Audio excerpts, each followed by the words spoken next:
Hi class, welcome. And in today's module, we're going to be talking about all things Great Depression. Some of the big ideas that we want to go through today are understanding how the Great Depression began, what were some factors that led to the Great Depression lasting so long. We want to characterize the Great Depression so that you have a better sense of what life was like for typical Americans during these years. And then we're going to look at some competing viewpoints as to why, in fact, the Great Depression lasted as long as it did. All right. With that in mind, let's start off with our first learning goal of the video here. I've got something new for you guys. The first thing that we're going to try to do is to characterize the Great Depression. All right. The Great Depression began in 1929. It was one event really that was the catalyst, and that was the stock market crash during 1929. More on that in a bit. But it started in 1929 and lasted for over a decade, into 1939. The Great Depression, therefore, is both the worst recession in our country's history from the standpoint of its length. It lasted a longer amount of time. And it was also the worst recession in our history in terms of its severity, right? The decline that we saw in economic output. Some numbers to support that. We saw then during the Great Depression that GDP, our measure of the overall size of the economy, fell by 30%, right? Meaning we're making 30%, the value of all the stuff that we make in our country is 30% lower at the bottom of the Great Depression compared to where we were pre-Great Depression. Going hand in hand with that decline in GDP, we saw terrible outcomes for people in labor markets. The unemployment rate was high during the Great Depression, as high as it's ever been in our country.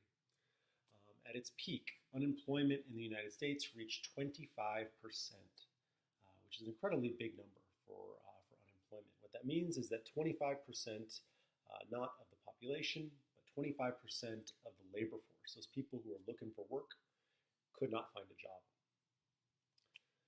That 25% as the unemployment rate doesn't even tell the whole of the story, though. Right? You want to remember that then, as is true now, the unemployment rate doesn't take into account things like people being underemployed, people who are maybe working part-time but desire to have a full-time job. Those folks are going to be counted as employed and therefore not reflected in the unemployment rate. All right, so all sorts of economic statistics can be used to make the case that life was pretty terrible during the Great Depression. It's interesting to me, though, that we can see other evidence of this as well, other markers that show us how bad things were during the Great Depression. For instance, during these years, we saw Americans resorting to bread lines quite commonly, wherein people couldn't afford enough food for themselves and their families, and they would line up and rely upon charity to find food. There's sociological markers showing us that the Great Depression was pretty bad. We saw during the 1930s that marriage rates declined, where the explanation that's often forwarded is that people were so poor that they could not afford to get married. Going hand in hand with that, we saw birth rates decline during the Great Depression. I think that makes sense, doesn't it? If people are experiencing hardship, they're less inclined to have babies. Perhaps surprisingly, we also even saw divorce rates fall during the Great Depression, wherein people deemed themselves perhaps too poor to get a divorce, and both marriage rates and divorce rates simultaneously were falling. All right. These bad times that we saw during the Great Depression, like I said, lasted for the entire decade. It's interesting to note, though, that the decline in economic activity was not uniform. Instead, what took place was a very rapid decrease in GDP initially, followed by several years of gradual economic expansion. Right? Conditions were still bad, people were still poor, unemployment was still very high. However, we were seeing that things were improving. So think of it as conditions were bad but getting better. Right? And then in the latter half of the decade, we ended up seeing a second decline in GDP once again. Right? So just when it appeared as though the economy might recover, we ended up going into another recession there. All right, so there you go, guys. Lots of stuff to characterize just how bad life was for folks typically during the Great Depression. Let's move on to another main topic, right? What started the Great Depression? And that is stock market crash in 1929. Right, so this is an event that's often described as Black Friday. If you guys remember from the 1920s, one of the things that we saw was that we were seeing really rapid increases in the value of stocks. People were getting rich from the stock market. However, in 1929, kicking off the Great Depression, we saw really rapid declines in the value of those stocks that are traded in our stock markets. These declines were severe. The value of the stock market declined by about half as what it was at its peak only a few months earlier. And so this is problematic for a couple of reasons. One, this represents a big reduction in wealth for a nation, right? A lot of people have a lot of their wealth stored up and invested into the stock market. And so if there's a stock market crash, there's less money that people have with which to buy goods and services. So that's problematic.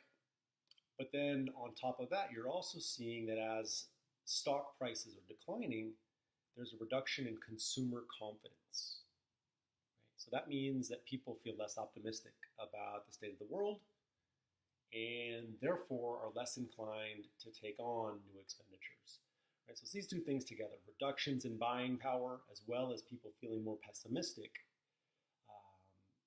that can be used to explain why that decline in the stock market was such a big problem. Okay. Another notable event that I want you guys to understand about the Great Depression is that we saw widespread bank failures. Okay, so what does that mean? Bank failures are when simply a private bank goes out of business. The problem that we saw here is something that I guess is still a possibility today. Banks use something called fractional reserves. Right? They have the fractional reserve system. Right? I think you guys might have a sense of this already. This means that when you or I deposit our money at the bank isn't going to make any profit just by holding on to that money. Instead, their business operation is to take those deposits and then do something productive with that. Right? They're going to take that money that's been deposited there and make loans. Right? Invest that money in some way and try to earn a positive return. Okay, so that's the normal operations of a bank. When you or me would go down then to a private bank and try to withdraw our money, under normal circumstances, there's not really a danger that they're not going to have enough money to meet that demand. Right? If one of a bank's customers or a small number of a bank's customers go and try to take their money out, the system will work okay. In contrast, though, if all of a bank's customers, or a large number of a bank's customers all at once try to withdraw their money, well, in a case like that, the bank is not going to have enough money to meet those demands. Right? A bank can then fail. Right? Really, the key to the banking system working well like this is customers having confidence in the system. When people lose confidence, they panic, they run down, they try to withdraw their money in a rational way. And so what took place in the Great Depression was that these bank failures started to occur, and they began to feed on themselves in sort of a cyclical sort of fashion.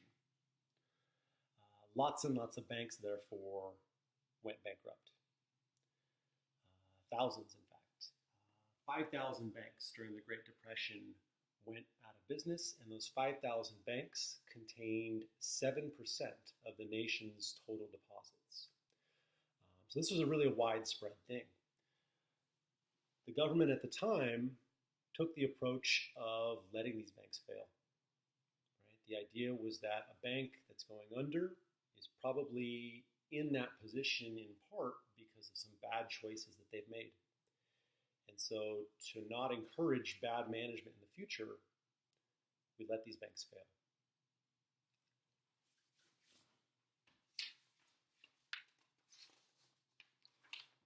Another interesting issue to consider here about the Great Depression is the importance of farming and the agricultural declines that we saw. I'm hoping that you guys remember from the previous module that we saw starting in the 1920s, farmers were having a hard time in America. The basic condition for them was that their output prices, the price of the crops that they would grow and then sell, were declining. Right? So that's bad news for them, obviously. But on top of that, a lot of them had really high fixed costs. A lot of farmers had tried to expand. A lot of farmers had taken on new mortgages in the years up to the Great Depression. And so they had these high fixed costs that they were obligated to repay, but were unable to do so because of those falling output prices. And so what we ended up seeing then is that the 1930s, while affecting everybody in the United States negatively, the economy affecting everybody negatively, this was also true of farmers. Right? And so you might have heard of the Dust Bowl, where many farmers experienced a lot of drought going along with those economic conditions that I was talking about. This is another issue that you should know about related to the Great Depression.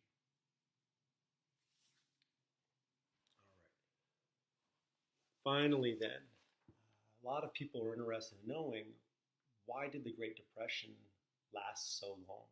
Right? And interestingly, this is the case where economists don't agree. You'll find competing arguments as to why the Great Depression lasted as long as it did. You should know about the Keynesian view and the monetarist view. The Keynesians are of the mind here that the government actually made the Great Depression worse. Keynesian economics oftentimes is associated with calling for the government to stimulate the economy during times of recession. The thinking goes that if the economy is in recession, the government ought to take an active role in either cutting taxes for people so that they start spending more money, or increasing government spending, so that you likewise see more total spending throughout the economy.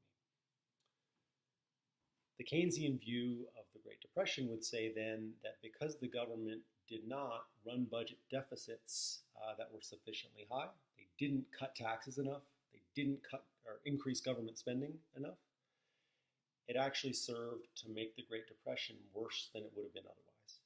Right? Government should have done more by cutting taxes and increasing government spending. That'd be a Keynesian view of why the Great Depression lasted so long. The monetarists' view thinks that there's other factors that were the most critical in explaining the length of the Great Depression. The monetarists focus on the money supply and interest rates. The monetarist view then is that because interest rates were not cut to a sufficiently low level, people didn't have incentive to borrow, and we didn't see spending then getting stimulated in that fashion. The monetarists would call on a central bank to keep interest rates low and put more money into circulation during periods of recession. And we didn't see, the monetarists might say that we didn't see that taking place enough during the Great Depression. As I said, this is not something that economists as a group agree on. Right? We don't have all the answers to this one or with many of these sort of problems. That's one of the reasons why they're interesting to study. All right, guys, there you go. Longer video this time on the Great Depression. See you next time.